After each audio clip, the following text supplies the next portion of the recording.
Chapter 21 Deep Web. You are listening at novelfull.audio. Near evening, Clark left the castle, Geno's words echoing in his mind, "Go tell him how you feel." Soon after, the roar of a sports car announced Lex's arrival. Lex, in a suit and tie, walked into the hall, his face unreadable. "Butler, get me something to eat."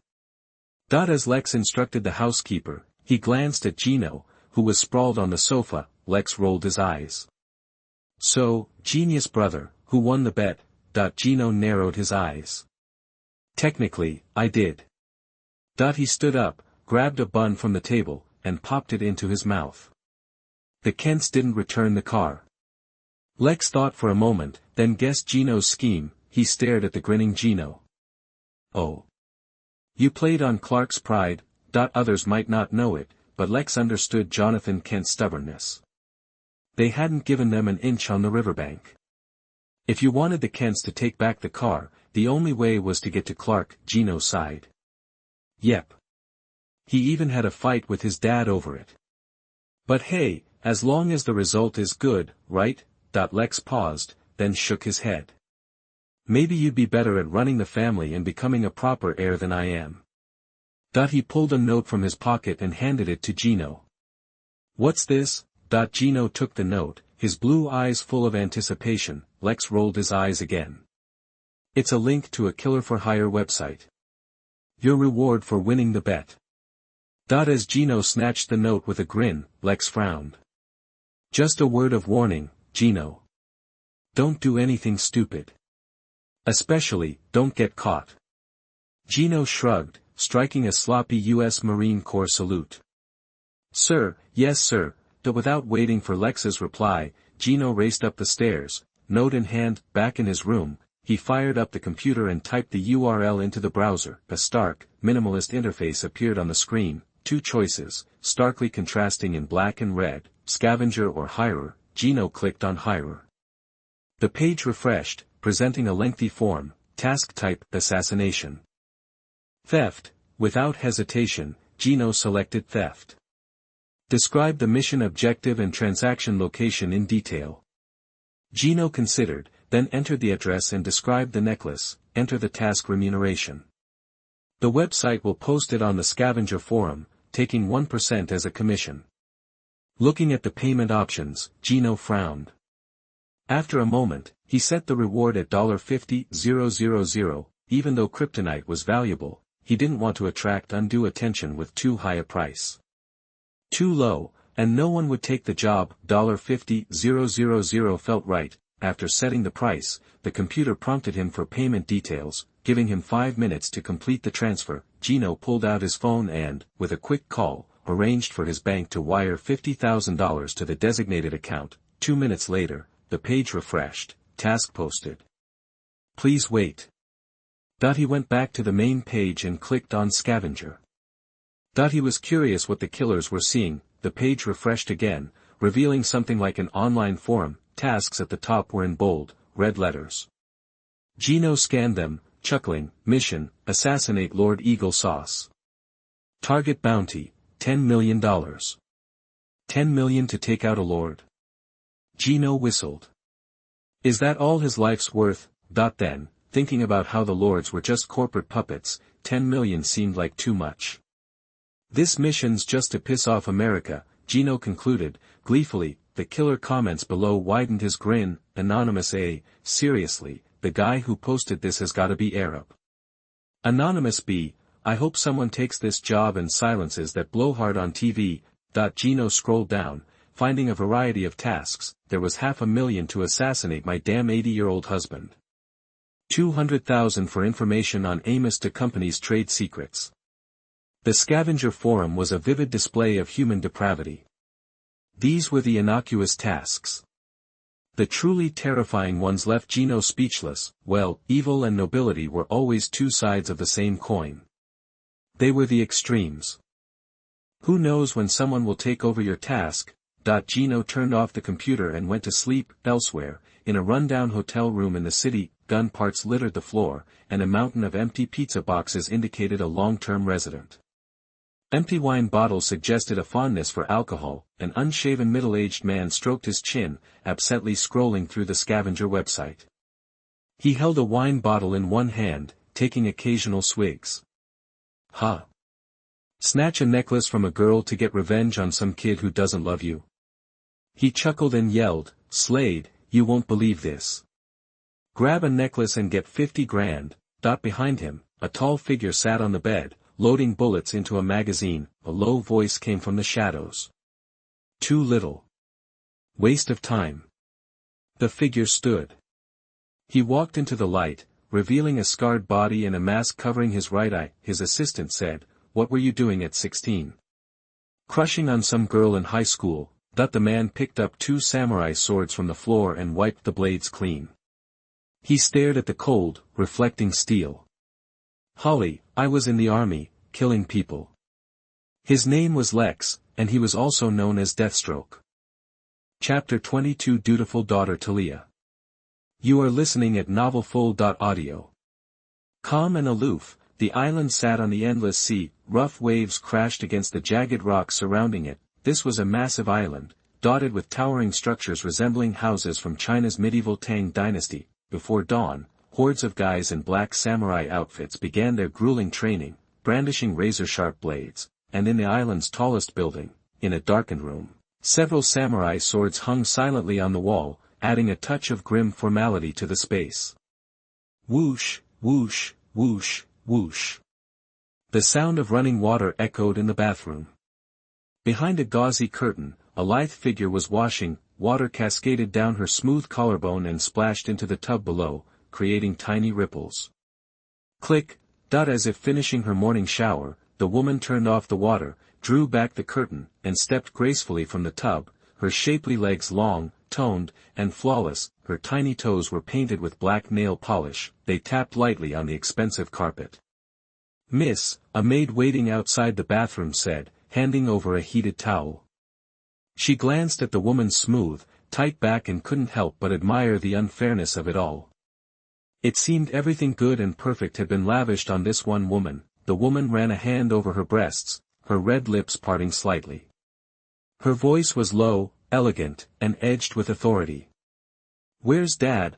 She wrapped herself in a bathrobe and walked with light steps toward the full-length mirror in the bedroom. Her long, sleek black hair, exquisitely sculpted face, high nose, and thin red lips combined to create breathtaking beauty, but her cold, ruthless green eyes reflected in the mirror gave her a chilling, fierce demeanor, hinting at the commanding presence beneath. She was, without a doubt, a perfect woman, a blend of Asian and European features, with the subtle beauty of the East and the alluring passion of the West. Half her blood came from her mother, the other half from that stuffy old man. The maid bowed respectfully. The leader is in the council chamber. Hearing this, Thalia tilted her chin, revealing its sharp curve, and a sneer touched her lips. Still stuck in his old ways, clinging to tradition. She opened the closet. Unlike most women, her wardrobe was filled only with black clothes. Thalia pulled out a set of black workout gear and put it on, accentuating her curves. She walked out of the room, moving silently and steadily through the ancient corridors. 18 years of training had honed her into a lethal assassin. Soon, she was walking past assassins who bowed their heads respectfully. Thalia descended from the tower and stood outside a dark, cavernous opening near the island's coast. Chief, Thalia called out calmly, though her face betrayed a hint of mockery. Her traditional father wouldn't even let her address him properly within the organization, just because he thinks I'm a woman and can't handle leading the League of Assassins, Thalia thought bitterly. A gravelly voice echoed from inside the cave, enter. Thalia took a deep breath and stepped inside. The cave was dark, and the faint scent of incense hung in the air, calming Thalia's mind. Her beautiful green eyes peered into the depths of the cave. In the dim light of a fuel lamp, a lean, black-haired old man wearing a green robe sat on a cushion, his eyes cold. He saw Thalia, but his expression remained unchanged, as if she were just another rank-and-file member. What do you want? The old man looked up, his brown eyes glinting. He stared into Thalia's eyes, waiting for her answer. Thalia cut to the chase. She hated this rigid old man. Chief, I believe I'm ready for my first assignment. She raised her right hand and slowly clenched it into a fist, the sound sharp and distinct. After 18 years of relentless training, my skills are at their peak, and my blood is ready to spill. I am ready to serve the noble purposes of the League. Is that so? The old man listened to Thalia's words, glanced at her, and waved dismissively. Then choose any task you like from the dark web. Consider it your graduation exercise. His attitude was as indifferent as ever, seemingly unconcerned with Thalia's ambitions. The old man slowly closed his eyes again, the intensity in his gaze vanishing, and he became, once more, an ordinary old man. Looking at the old man with his eyes closed, Thalia bit her lip hard, drawing a little blood. She took a deep breath and lowered her head. As you wish.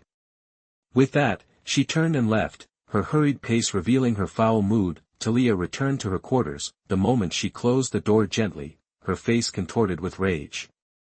Damn old coot!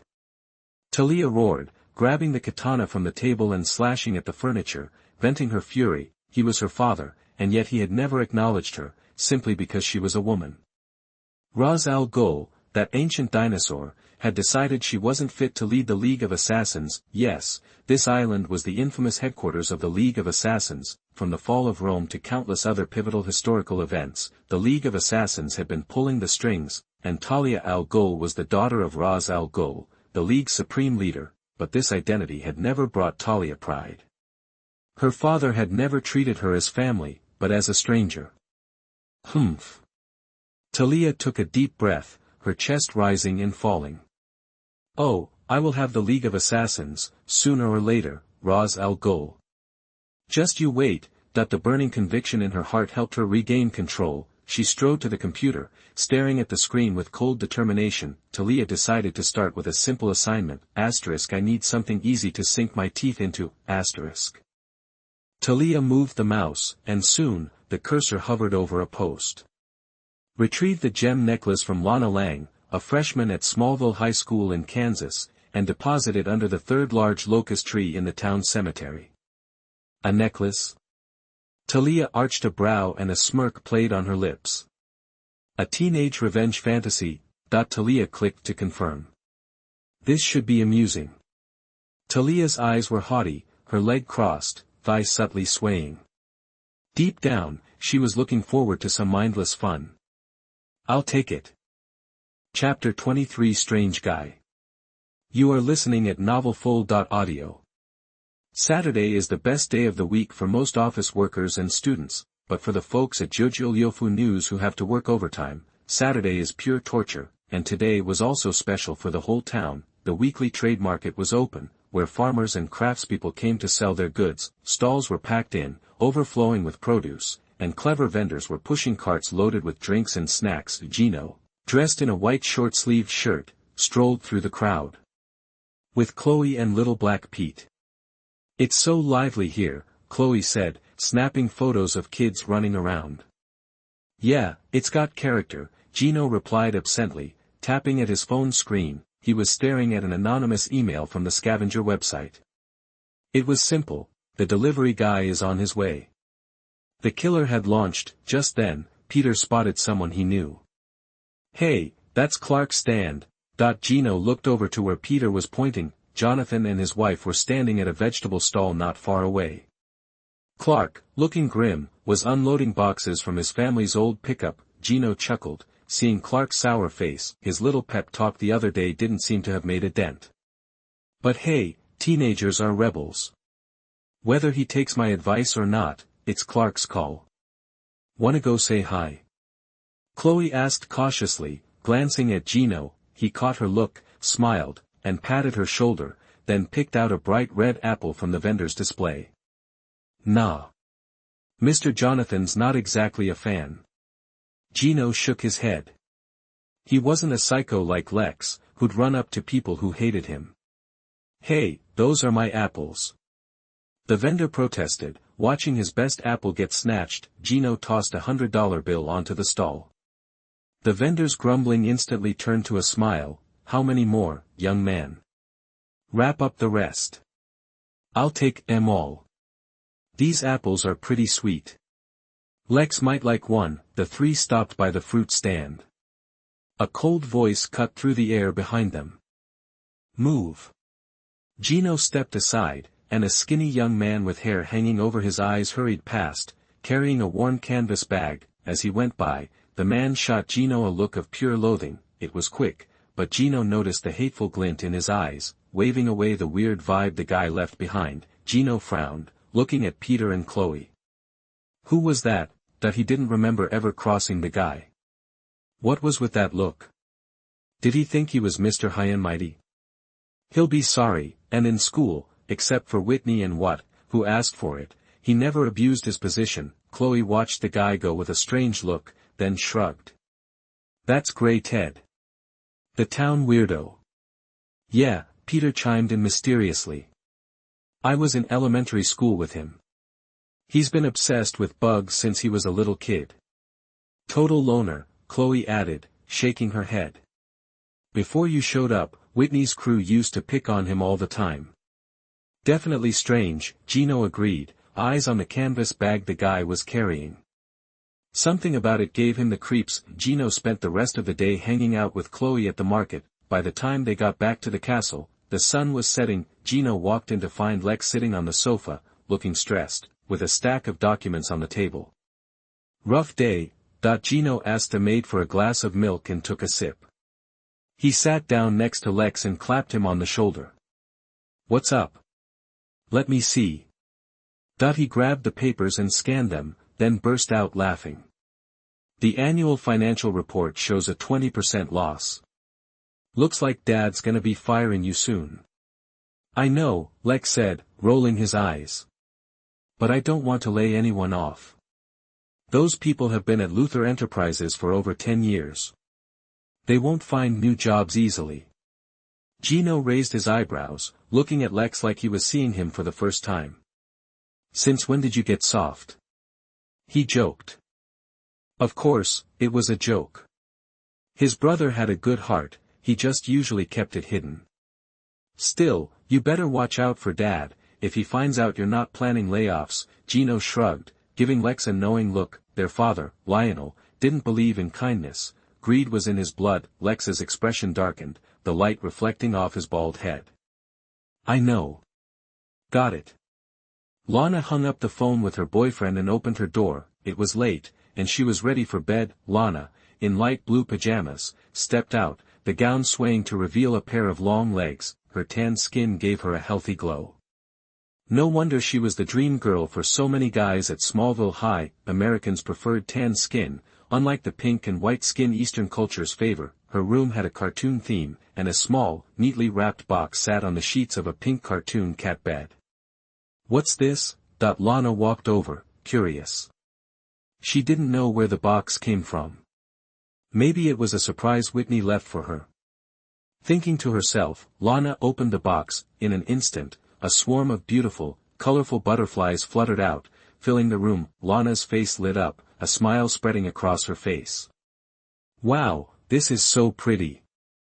Lana said, watching the butterflies dance around her. Zoom out, on a big, crooked tree not far from Lana's White House, a hunched figure sat perched on a branch. He was holding a camera, pointed at Lana's second-floor window. Seeing her happy smile, the young man made a creepy chuckle in his throat. Chapter 24 Thalia in action. You are listening at NovelFull.audio.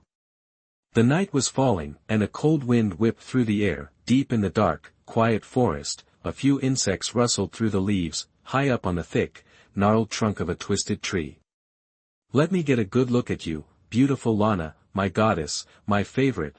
Gray, a greasy-haired guy with glasses, muttered as he adjusted his camera, zooming in on Lana's exposed chest in her blue pajamas.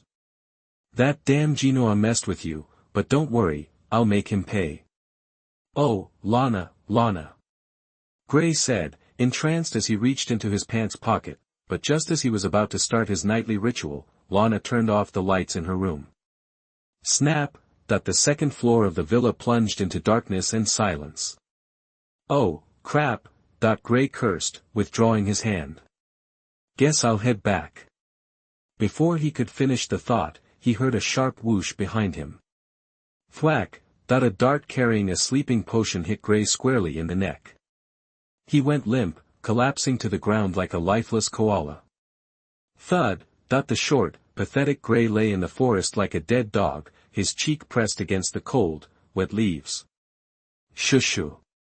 A rustling sound came from the nearby bushes.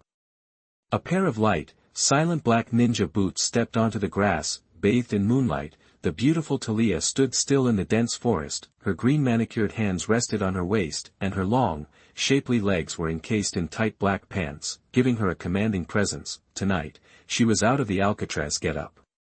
Her long black hair was tied back with a flower rope and a green hairpin. Her emerald eyes stared down at Gray as if he were a pile of garbage. "This creep can't be my client, can he?" Thalia gazed at the unconscious Gray, her chin tilting up in disdain. After a quick look at Gray's outfit, Thalia dismissed the idea: cheap clothes, a beat-up canvas bag, and a well-worn digital camera. Plus the sour smell that reached her even from here. No way this guy could afford 50 grand for a hit. Forget it. Don't want to come to this podunk town again. Thalia grimaced. Pulling up her ninja hood to conceal her face, her green eyes fixed on her target, the second floor of Lana's villa. Alright. Under the moonlight, Thalia moved fast, a dark blur heading toward Lana's house. The high iron fence was no obstacle. She leaped easily, twisting her waist in mid-air with the secret power-generating skills of her ancient martial arts family, landing in a superhero crouch on the cold grass. Thalia looked around, making sure no one had seen her infiltrate, then dashed toward the second floor. In the dense darkness, her movements were silent and deadly. Reaching the villa's first floor, Thalia touched the grappling hook at her waist. Whoosh whoosh. She swung the hook, feeling the momentum build. Then, gently, she tossed it toward the second floor. Click. The hook caught on the iron railing of the balcony. Thalia gave it a tug, kicked off the wall, and swung herself onto the balcony. The perfect infiltration went unseen, unapplauded. Moonlight illuminated Thalia's high nose. Peering through the glass, she saw Lana sleeping peacefully in the room, a complicated expression on her face. At her age, she had already killed dozens of people. Whoosh. Thalia exhaled, clearing her mind. Reaching for her waist, she pulled out a short black tube. She inserted it into the gap in the glass and tapped it lightly. Soon, a dusting of white crystals dispersed into the air. Lana's breathing in the room became deeper and more regular. Thalia glanced at the door lock and took the green hairpin from her hair. More than just decoration, the hairpin's sharp point could be used for picking locks or killing people. Thalia inserted the hairpin into the lock, wiggled it gently, and... click. The door opened. Thalia stepped into the cute, elegant room, looking at Lana in bed. Her eyes scanned Lana's collarbone, but she didn't see the necklace her employer wanted, so, Thalia looked at the room again, ignoring the doll pillows and a drawer of love letters, then quickly found what she wanted on the bedside table. A fluorescent green gemstone necklace exuded green luster in the dark room. This stone. Thalia frowned slightly and took a few steps closer to hold the stone. The hard stone was cold to the touch, but even Thalia, who was well informed, could not tell the type of stone. Is it onyx, or is it, that whatever this thing is? The woman's sixth sense told Thalia that things were not that simple, because the green luster that shines from time to time on the stone is as magnificent as the magic gems in fairy tales. This successfully aroused Thalia's curiosity. She stared at the stone quietly, and a bold plan quietly came into her mind. She wanted to know why her employer wanted to get the necklace. Thinking in her heart, Thalia put the necklace back on her blouse and quietly returned to the villa. After taking away the mission target, the necklace, Thalia had a dull expression. She didn't feel that this was something with a sense of accomplishment. For a top killer who has been trained for 18 years, the difficulty of this task is as simple as breathing. After cutting through the dense forest, Thalia hopped into a beat-up black SUV. She hadn't just rolled into town.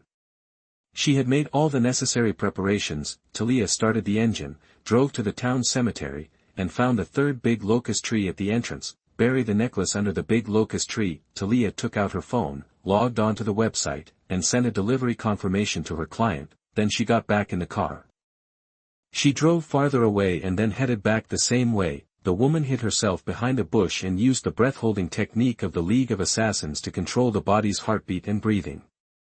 Soon, the femme fatale gradually merged with the night. Thalia stared at the locust tree and said quietly in her heart, "Next, all we need to do is wait." Time passed by minute, about 10 minutes later, an off-road vehicle slowly stopped at the entrance of the cemetery. The butler, wearing a suit and leather shoes, with his hair combed meticulously, stepped out of the car, holding a lead box in his hand, and walked step by step towards the third large locust tree. Thalia saw the old man's figure, her eyes were locked on the old man, and she secretly thought in her heart, "Could it be this old guy?" Thank you to reader. 1455147117727412224 for the 100-point reward, and thank you to QAQ, so super loud. Chapter 25 Cat and Mouse Game. You are listening at novelfull.audio. Luthor Castle was quiet and mysterious late at night, the servants were asleep, the lights were off, and silence blanketed the huge castle. An SUV was parked outside the iron gates, and the old housekeeper walked inside, carrying a lead box. He didn't notice the shadow flitting behind him. He crossed the silent hall, his leather shoes clicking softly on the oak stairs. Reaching the second floor, he headed straight for the room on the left, near the balcony. "Master Geno," he said, knocking lightly. A lazy voice called out, "Come in." The old housekeeper opened the door. The room was dark. Geno, in short sleeves, sat up in bed. He smiled. "You got it?" "Yes, master." Geno pointed to the table. "Just put it there. Get some rest." The old butler set down the lead box and turned to leave. Click, star, the door closed, and Geno went to the table. He carefully lifted the lead box. The green gem inside glowed eerily, bathing Geno's face in its light. His cheeks grew pale, he felt weak, like a fish out of water. "Kryptonite," he muttered, his expression conflicted. He fought off the weakness and snapped the lead box shut. The lead blocked the kryptonite's influence. The exhaustion faded. He set the box on the table, and then he heard a faint sound. It was almost imperceptible, but Geno's heightened senses picked it up. "Interesting." A smile touched his lips. He glanced at the wall at the foot of his bed. It led to the roof, perfect for hiding someone. Was it a killer from that website, curious or opportunistic? Geno cracked his neck, the joints popping. "I told the old man to take the long way back, but he still picked up a tail."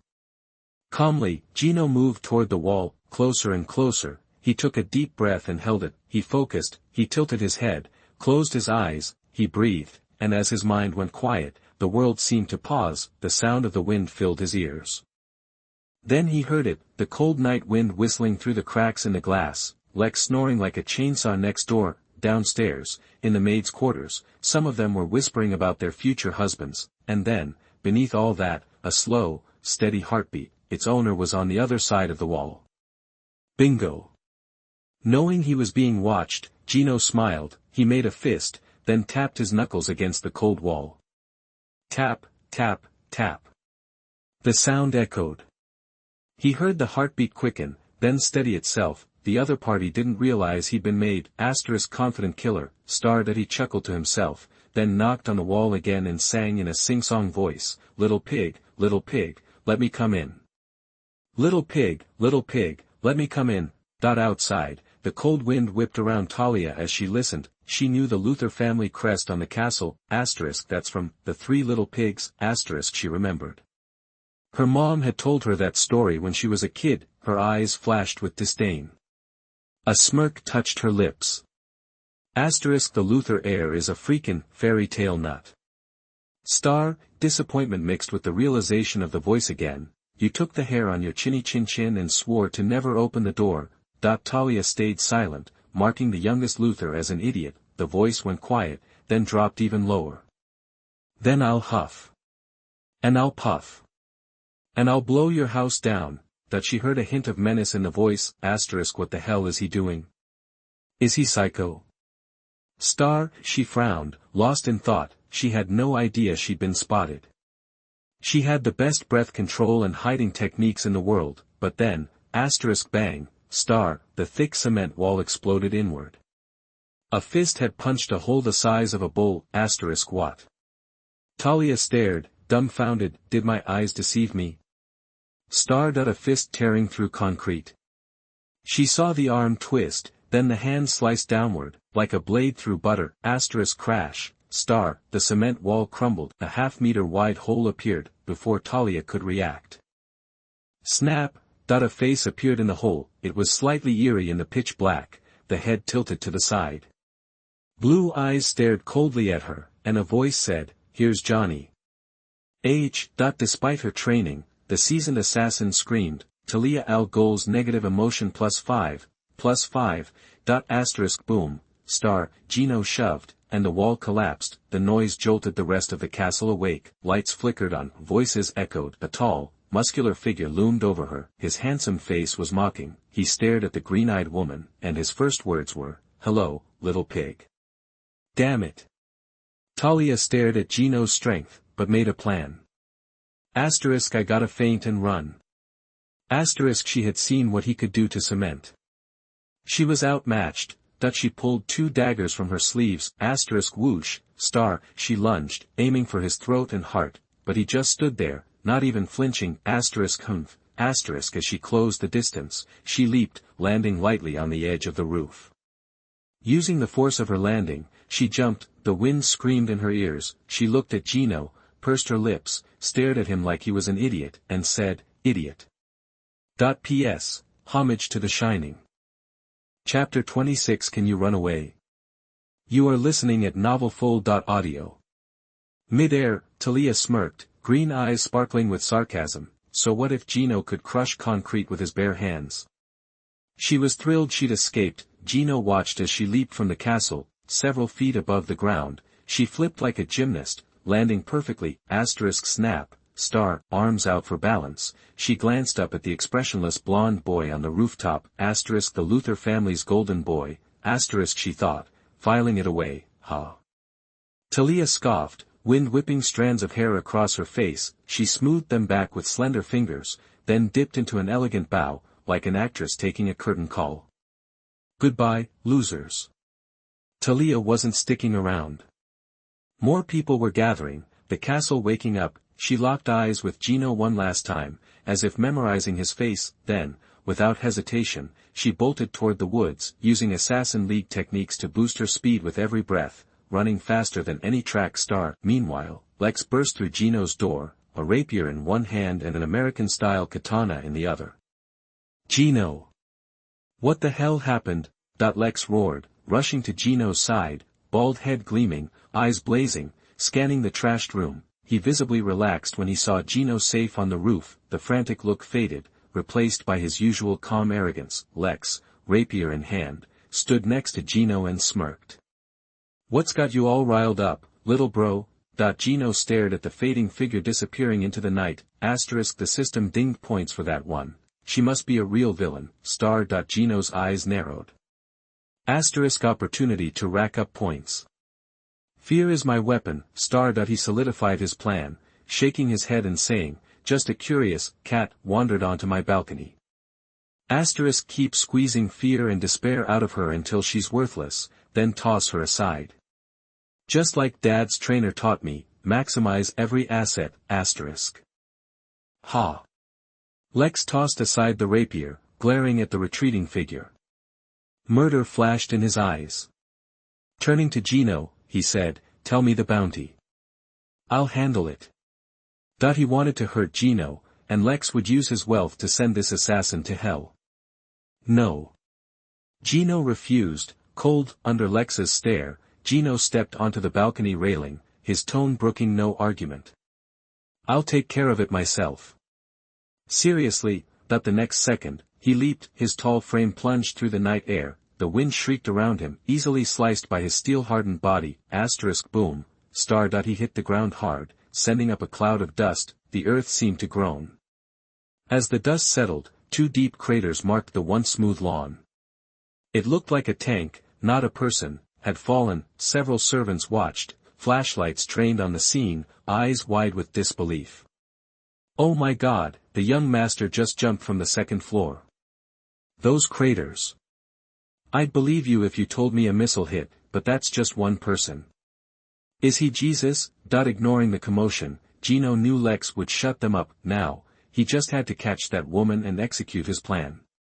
Running? Geno spat, eyes gleaming with mockery. This is gonna be fun. How far can you get? His legs tensed, boom, the crater deepened, as if hit by artillery. Geno vanished, leaving only a blur.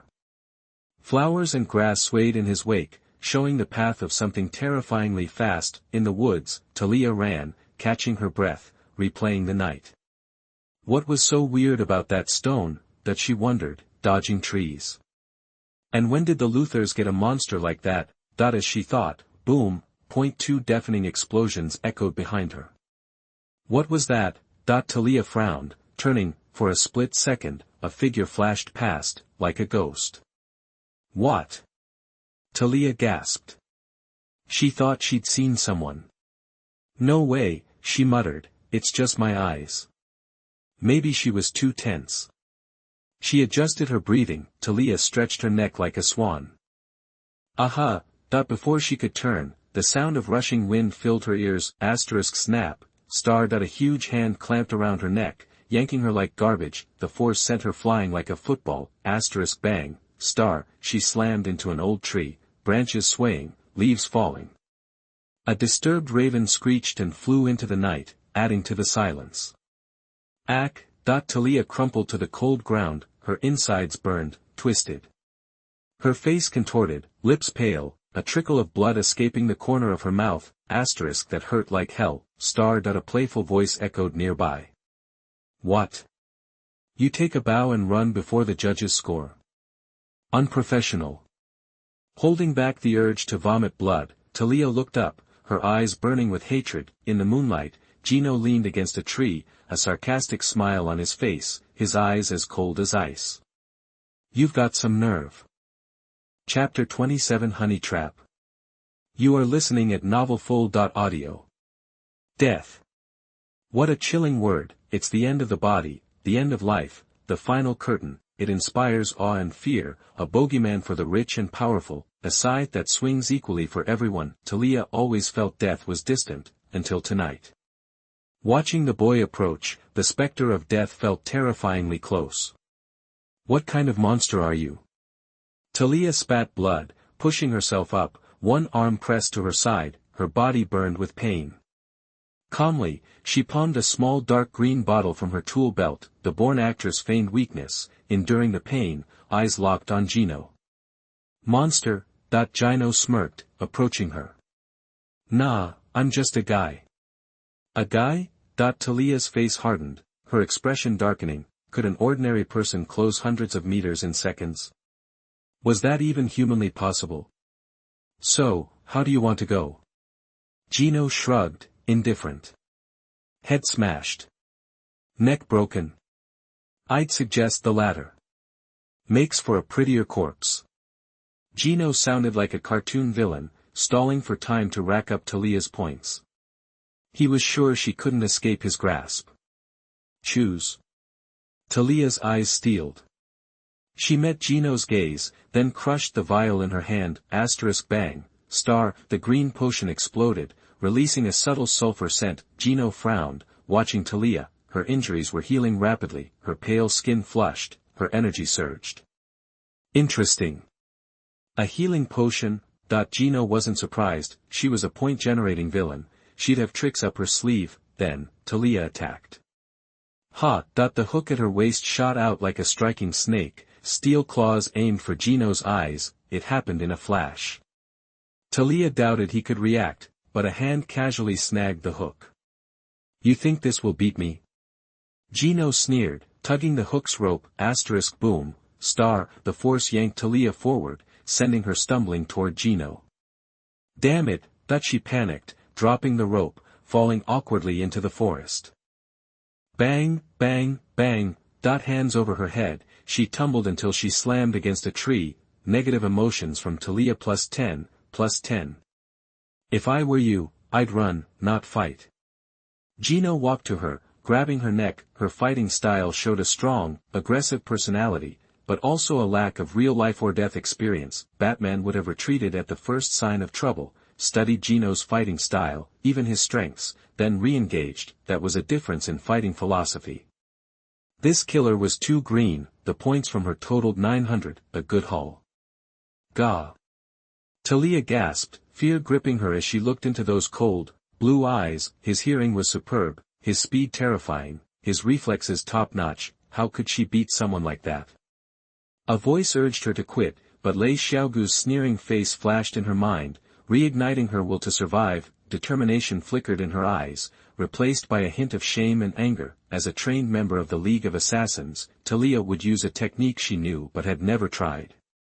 Gah! Thalia rasped, her eyes suddenly full of charm and tenderness. The shift stunned Gino, then intrigued him. Was she trying to seduce him? Interesting. He slowly released her neck. She crumpled to the damp ground. Let the show begin. Gino smiled, looking down at Thalia. It wasn't that he was interested, exactly. He just wanted to test his willpower against temptation. Thalia ignored him. Sitting on the grass, she tilted her face up, eyes full of affection. A finger traced her lips, then moved to Gino's thigh. She slowly rose, her hands like small swimming snakes, moving over his body, playfully pausing at sensitive spots with clumsy skill. That's it? Gino sighed, unfazed. My maid is better at flirting. Gino's sarcasm infuriated Thalia. She'd never seduced anyone before, so she was bound to be awkward, but Thalia's strength lay in overcoming challenges. His taunt actually inspired her. She gritted her teeth, raised her leg, and kicked out suddenly. Snap! Thalia planted a foot on Gino's ear, using the tree as leverage. They were pinned together against the tree, Gino's back to the trunk, as if she'd slammed him against it. Now this is more interesting. Gino smiled, looking at the long leg pressed against his head. He'd seen a lot of legs, but these were the longest and straightest. He looked into her green eyes, his hand closing around the leg, exploring its smooth contours. Panic flashed in the assassin's eyes, but she quickly recovered. Enduring the electric feeling, Thalia licked her lips, leaning closer to Gino, their breaths mingling. Trust me, she whispered, I can do a lot of things. Then do it. Gino tilted his head, staring into her eyes, each with their own agenda. Their silence grew thick with tension. Chapter 28. Do you want to know my secret? You are listening at novelfull.audio. Edited content. In the quiet woods, a man and a woman leaned against a massive tree, looking like a couple sneaking a moment together. The moonlight served as their audience, pushing back the darkness, promising a scene readers would eat up. But, despite her outward confidence, Thalia was at a loss. She'd joined the Assassin's League at 4, and completed her training at 20. Training to be a weapon was all she'd ever known. Love. Forget about it. For one thing, her father was Lei Xiaogu, the legendary assassin leader. Guys in the league practically ran the other way when they saw her coming, but then she met Gino's playful eyes, and her heart skipped a beat. Before she knew it, she was leaning in, pressing her lips against his like in some cheesy rom-com. She needed to distract him, set him up for what was coming next. Thalia fumbled through the kiss, resisting his wandering hands, barely opening her eyes. When she saw Gino's eyes clamped shut, a smirk crept across her face. He was just an 18-year-old kid, all flustered around a girl, so green. With that thought, she subtly freed her right hand and gently removed the hairpin from her hair. She wasn't about to be taken advantage of. Time for Gino to pay. Aha! Thalia lashed out with the hairpin, a flash of green aimed right for Gino's eyes. A surge of malice burned in her eyes. Eyes were the human body's softest target, and she refused to believe she couldn't pierce them. This wasn't just any hairpin. It was crafted from promethium, a rare and precious metal. The Assassin's League hoarded it, and Thalia had risked everything to steal a sliver and forge this weapon. Snap, star, the sharp hairpin plunged toward Gino's eyes. He seemed to be in agony, shoving Thalia away, clutching his cheek, and crying out, my eyes. Damn you, what did you do? Seeing Gino kneeling on the ground in apparent pain, Thalia felt a surge of satisfaction. It worked. Suppressing her excitement, she wiped her mouth, straightened up, and resumed her cool demeanor. Her long hair, now loose, cascaded down her back.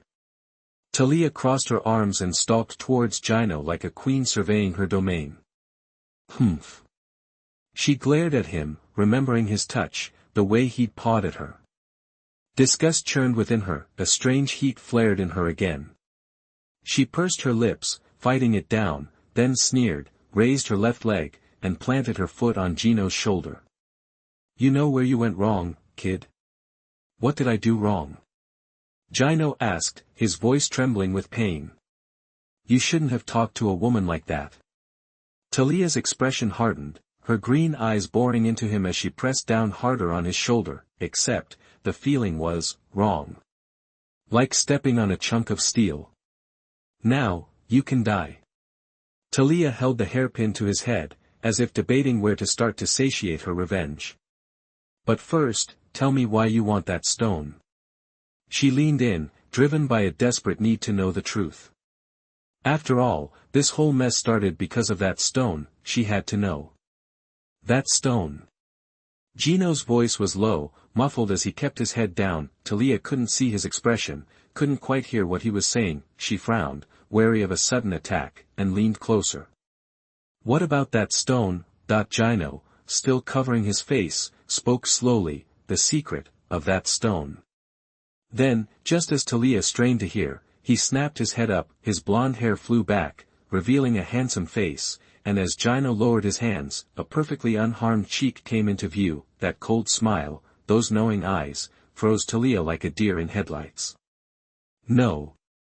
No way.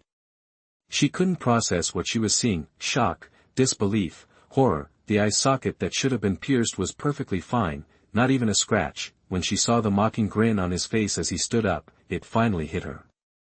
She snapped out of her stupor, and all that shock turned into white-hot rage.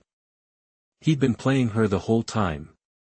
Negative emotions from Thalia, plus 100, plus 100. The system notifications flooded Gino's mind. Gino stood, a devilish smirk plastered on his face. He stared at Thalia, her chest heaving with fury. You look upset. Are you angry? You monster. Thalia spat, her voice dripping with hatred. She wanted him dead. I'm going to kill you. Her cool facade shattered. Thalia lunged, hairpin raised, with no plan other than to bury it in his throat. Maybe you should learn to respect strength. Gino's face turned cold. He raised his arm and slapped her as she charged. Smack, star, the sound echoed through the forest, and Thalia crumpled, falling in the cold, dense woods. Ugh, she spat out blood, and a deeper despair took root in her heart. She stared blankly at the blood-stained soil, her mind was reeling. Incredible strength, unmatched speed, and now, an indestructible body. How could she possibly defeat this monster? For the first time, a terrifying thought crept into her mind. Could her father, the leader of the Assassin's League, the great and powerful Lei Xiaogu, master of the Salu Pond, could he defeat this thing? Gino was oblivious to her thoughts, enjoying the sudden influx of points. He'd racked up 1,000 just by slapping her. This was a good deal. Lost in thought, he stalked towards Thalia, planning to humiliate her further. What about chivalry? Forget that noise. Gino Luthor wasn't some beta to be played by women. Not far away, moonlight filtered through the trees, casting dappled shadows. Under the flickering light, Thalia's face was swollen, her hair was a mess, and her eyes were wide with terror as she watched him approach. Convinced he was going to kill her, she abandoned all pretense of grace, all allegiance to the Assassin's League. She screamed, scrambled backward, hands splayed on the ground. Don't kill me. I'm Lei Xiaogu's daughter. Heir to the Assassin's League. I'll serve you. Snap. Gino stopped dead. His blue eyes fixed on Thalia, and a slow smile spread across his face. Serve me? Chapter 29. Madam, you don't want to either.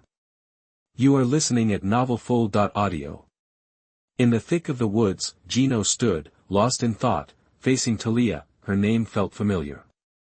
With so many superheroes and villains in the DC universe, it was easy to forget some, but knowing she was Ra's al Ghul's daughter, memories started flooding back. Most people might not recognize the name Thalia, but everyone knew her son, Damian, Batman's fifth Robin, Bruce Wayne's son, DC royalty, that didn't really matter to Geno, though. He just saw Thalia's potential usefulness. The League of Assassins, a behemoth in the underworld, was among the best on Earth for intelligence gathering and raw power. Geno remembered Ra's al Ghul leading the League in multiple invasions of Gotham City in the comics. That alone spoke volumes about the organization's strength, but Geno was most interested in their intel network.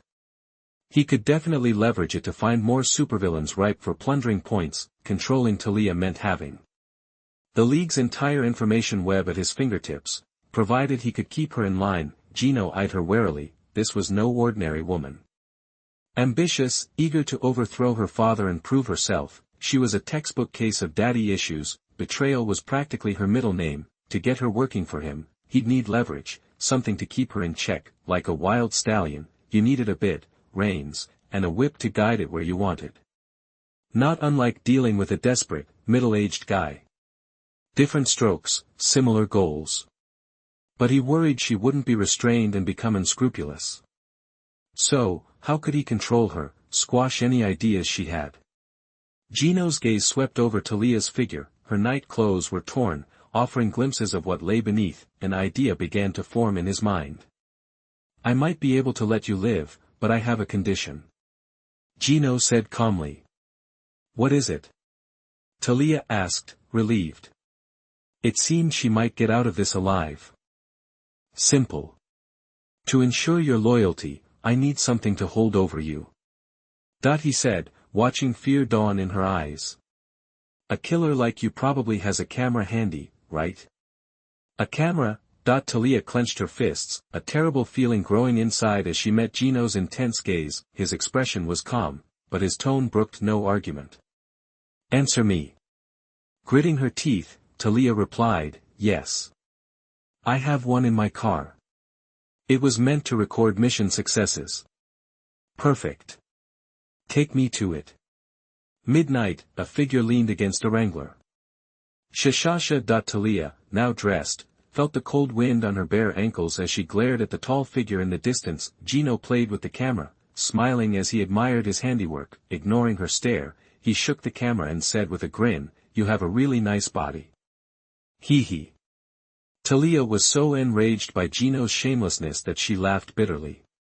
She never expected him to stoop so low, but, as much as she hated to admit it, the trick worked. For now, she'd squashed any rebellious thoughts. If those photos ever got out, she'd rather be dead. The more arrogant someone was, the prouder they were. Especially Thalia, desperate to prove herself. So. Geno approached her slowly, leaning in to whisper in her ear, Miss Thalia, work for me honestly and diligently. I wouldn't want those photos to end up all over the internet.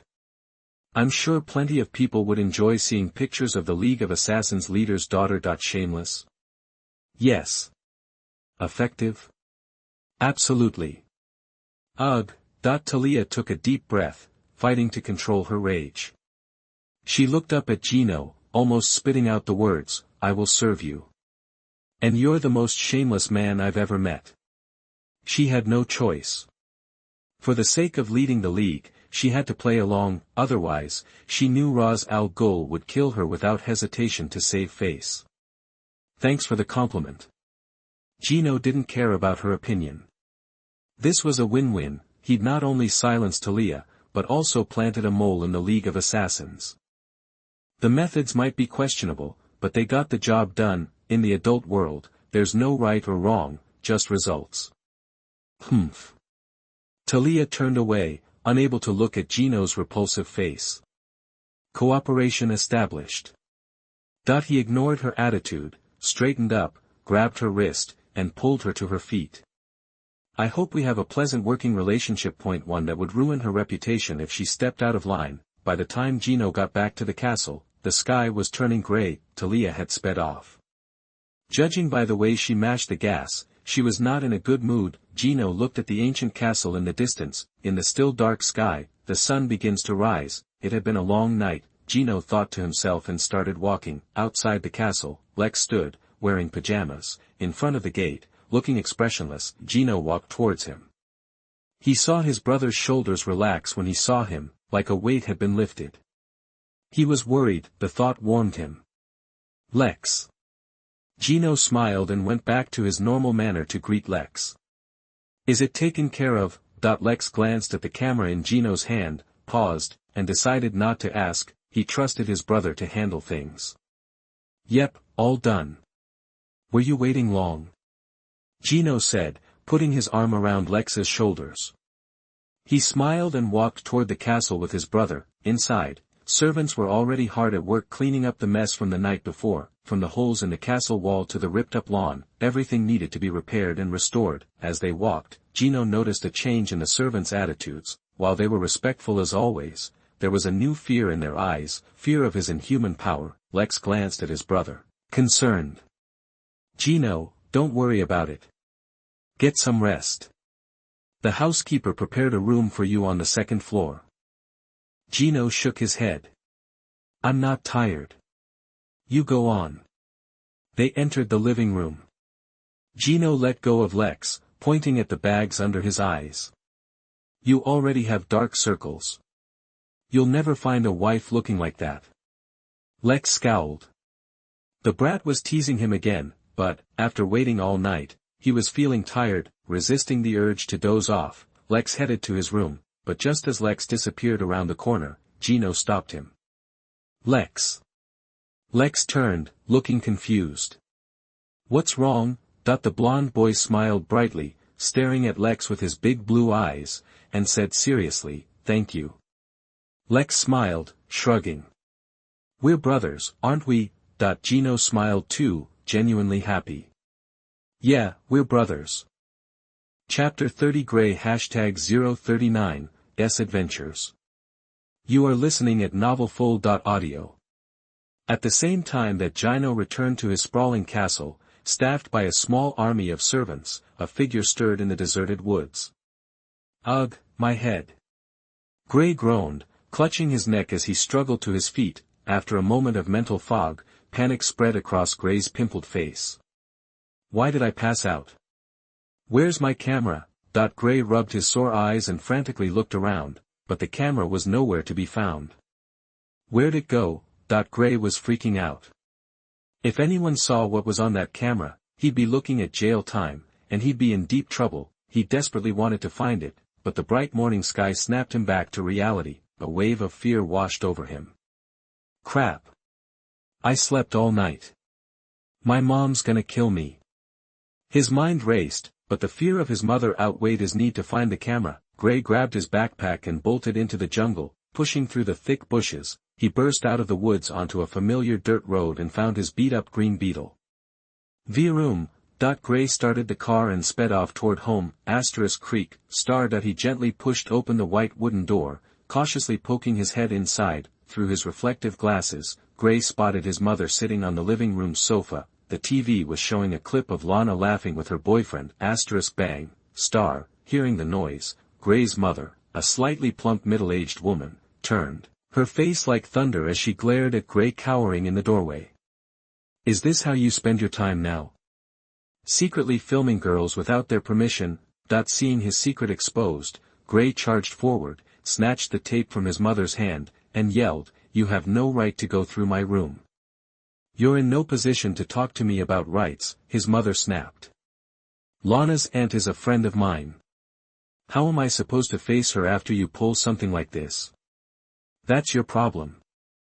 Gray frantically shoved the tape into his backpack. You disgust me, Gray. The woman stared coldly at her son and asked, Answer me this, were you secretly filming Lana last night? No.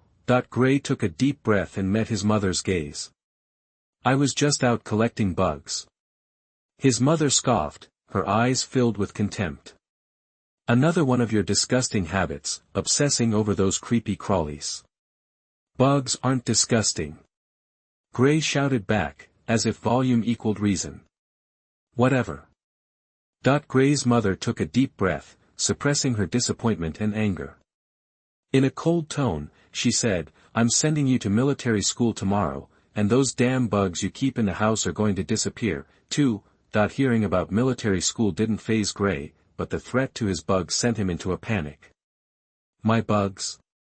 Gray watched as his mother stomped off to call the school administrator, who would take care of his precious bugs while he was gone. Ding ding ding.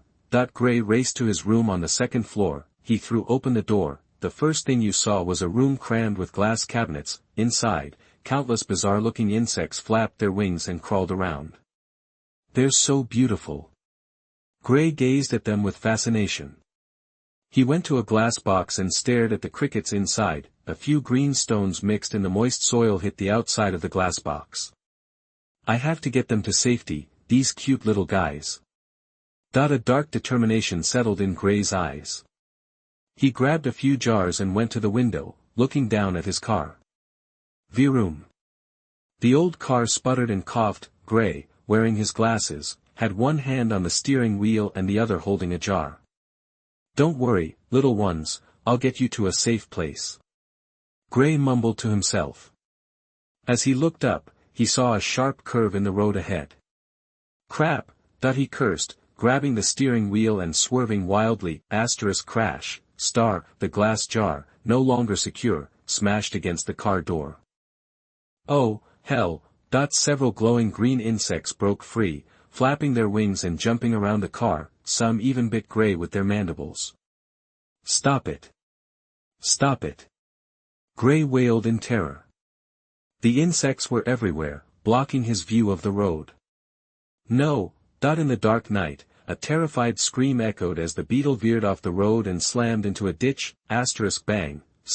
Black smoke billowed as a green light flickered inside the wreckage. Weekend. Gino was awakened by the maids. "What time is it?" Gino rubbed his eyes and took a sip of milk offered by one of the maids. "Noon, young master," the maid replied respectfully. "Your classmates are here to see you. You told the butler to let them in when they come. They're waiting in the lobby." "Classmates?" Gino raised an eyebrow, pushed back the covers, and hopped out of bed, slipping on his slippers. "Who is it? Clark? Or Chloe and the others?" Yawning, Gino wandered down the stairs in his pajamas. In the hall, 3 people were sitting on the sofa. "Morning, everyone." Gino glanced at Clark and Black Pete. The two looked uncomfortable, unsure where to look, clearly distracted by the maids. "Morning, Gino." Chloe stood up with a smile, waving hello and doing a little twirl that made her blue pleated skirt flutter. She raised her eyebrows and winked at Gino. "Like it?" "Not bad." Gino shrugged, smiling as he patted Chloe on the shoulder before turning to Clark and Pete. "You guys had breakfast?" Clark nodded. "Yeah, but have you done the biology homework?" "Homework?" Gino looked confused. "What homework?" The bug collecting one." Pete chimed in. "We each need to catch an insect to make a specimen. I was wondering if you wanted to come along." "Catch bugs?" Gino wasn't thrilled. He had zero interest in insects. "Yeah, catch bugs," Chloe said, looking hopeful. "Want to join us?" Gino was about to decline, but then he saw Clark's glum expression and a smile crept across his face. "Sure, I'm in." He wanted to find out why Clark was so unhappy. It had been 2 days, so Clark and Jonathan should be on better terms. So who was upsetting Clark now? Detective Falcone was officially on the case.